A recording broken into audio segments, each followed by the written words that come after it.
এখন আমরা নীলা মার্কেট থেকে রওনা দিলাম আমাদের গন্তব্য স্থানে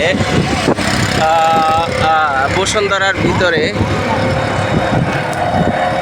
সাথে আছেন আমাদের বাবুল ভাই, আমি মোহাম্মদ রফিক, আমাদের ভাইকনা, এদিকে তাকাবো, আমরা সবাই নীলা মার্কেটে ভালো খাওয়া দাওয়া করলাম। খাওয়া দাওয়া করে এখন রওনা দিলাম। হাঁসের গোশ এবং কালাই রুটি খেলাম, খেয়ে রওনা দিলাম। যাই হোক, যারা কালাই রুটি হাঁসের গোশ খেতে চান তারা নীলা মার্কেট চলে আসুন, পরিবার নিয়ে আসবেন, আসলেই ভালো লাগবে। সবাই ভালো থাকুন, আল্লাহ হাফেজ।